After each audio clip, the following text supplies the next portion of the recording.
Hello and welcome back. So you may notice that I'm back up in the dining room.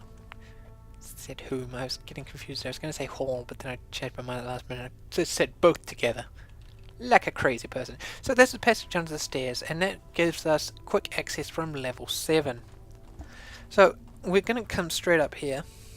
You think from level 7? No, level 6, sorry. It lets us bypass level 6. I mean, if you watch my video for level 6, you'll see what I mean. So we come up here, and we're going down into the scribe's quarters. We're going to go straight to Master Harchecks Chamber. Now, the scroll in the refinery said that if we touch the heart of the flame, that is where the secret lies. So there is a secret switch, and it's actually right behind that flame there. So click that and it opens this portal. That's right, that first portal, that was only a lie. That was a lie. It was just a trick, a distraction to hide the true secret. And of course, without the refinery scroll, you'd probably never find that unless you're obsessed and it's like, I click every wall just in case. So this takes us to the scribe's challenge.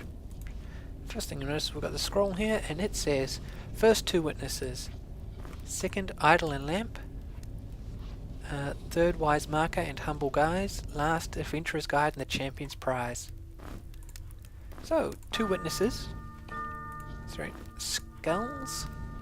Huh? Yeah, that's right. That screwed up because I put him on there like 3 times, which is dumb. Second idol and lamp. So deity figure, that's an idol. Lamp. Yeah, that's right. That's what the lamp is for. Just put him there.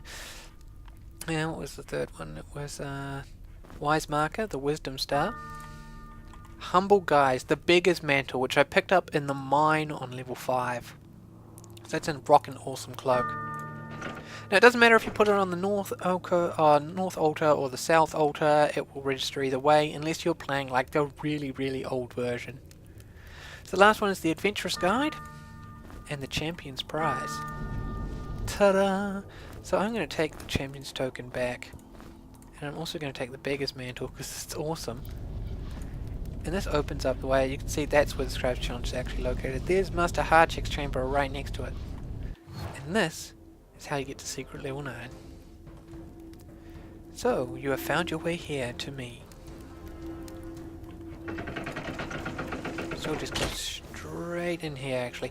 Now this is sort of a bonus area if you're interested in the lore. What happened after? What happened after? Because you're gonna get told basically what it is. I'm the keeper of am the keeper of this place. Browse my books and be welcome. So these are all lore scrolls and they're quite long. And yes, the text does spill out the sides on some of them because I really couldn't fit it in there. It was like crazy long. There is a lot of lore in this section. So as you can see, this chamber here, this deals with the ascension of the gods. Kevis the Mage Father dies in combat with his father, Garrowin of the Flame. And instead of dying, his will is so great in his defiance of his father's will that he ascends to godhood instead of dying. And as such, he takes his place and extends a forbidding over Lys. And the province becomes the first of the 8 principal territories, permanently defended by Kevis the Mage Father as the first amongst the gods. Since I can trust you. The other, he hungers for powers, but you seem drawn more by curiosity. We can come down here and you'll see that there's a bunch of these shields. These shields are my special shields. I made these shields. I'm just going to ignore them. They all have unique properties and whatnot. It's I who resets the traps and seals the paths. I who renew the conjuring circles. So as I said before, if you've been reading into the sort of lore, and in my little scrolls and notes, Sancturon noticed that there was that the students have been dying against remarkably crappy monsters, and that was implying that there was something far more powerful in here. It's him. He's the one who's far more powerful. So we can get those 2 books. He renews the traps, he resets things, as again implied that there was someone or something resetting the traps in this section, as I said before. I am Harcheck, once the Master of Scrolls and now Vampire. Read the note on the table. So yes, it's Harcheck, the Master of Scrolls from the old days. He is now a vampire and he is looking after this area. Forgive me for not giving you a proper welcome, but I fear I cannot control my hungers. Best that I remain sealed away for now. I have prepared this scroll for you. By now you know what has happened here. Torluk sought immortality, but what he gained was its shadow, undeath. He became the Archlich, and my friend Kalen Voss, who sought to console him in that dark hour, was tainted. As Torluk became the first Lich. I keep saying list. It's terrible. So the weapons master became the first vampire. The taint was spread to myself amongst others, and now I stand guard over this place. The taint remains, Torluk's great and terrible work. Another has passed the traps and conjured monsters. He will use the taint, and he will become a lich. You must destroy him before this transformation is complete. So pretty much that scroll sums up the story. It sums up all those little implications that I've been making, a bit of foreshadowing, etc.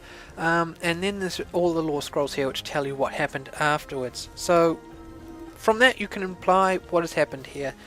The madness that Kalen Voss inherited was the taint turning him into a vampire. He spread that taint vampirism to all the others, and they pretty much wiped out everything, while Torluk in his laboratory was transformed into a lich, the Archlich, the very first of the undead.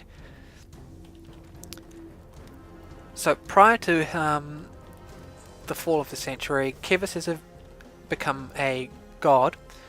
This one here talks about Asira Farok, who is a legendary knight. She will ascend to become the second of the gods.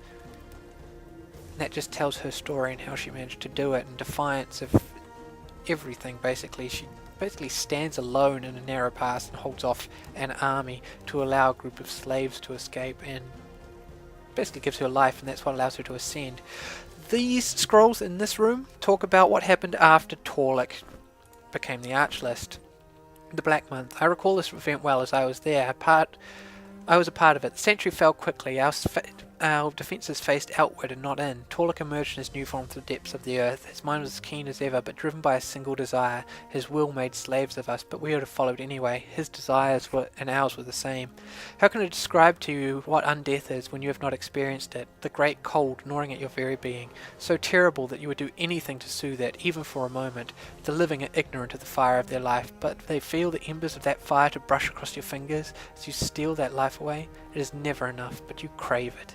You hate the living for having it, having what you do not. Those who fell to true death were made into lesser undead.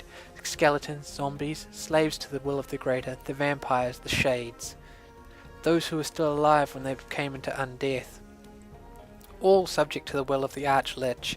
For a month we hounded the living and we grew, feeding upon the fallen sittings. Even the clans could not stop us. We would have consumed Shadowmere, but Maresh and Tulav, the last of our champions, held us at bay. They allied against us with our enemies, the clans. Such was Torluk's power and threat. Now, these other scrolls tell the story of Ivar Voss. He's the son of Kalen Voss, and he was conceived in the hours before vampirism's curse consumed Voss completely.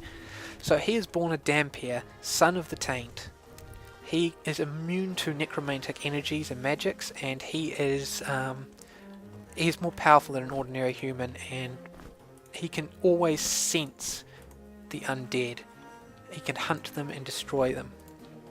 And throughout his years he learns these things. He's trained by some of the greatest minds. His mother and his uncle, who are of course legendary champions of the mortal realms. Asira Farok teaches him. One of the great mages of Melgus Fireshare teaches him magic. So yeah, he's a badass.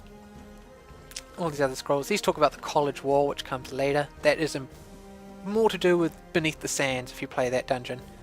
Over here we've got the scrolls. This is about how you travel between the 8 principal territories. This one is a list of the gods and their territories.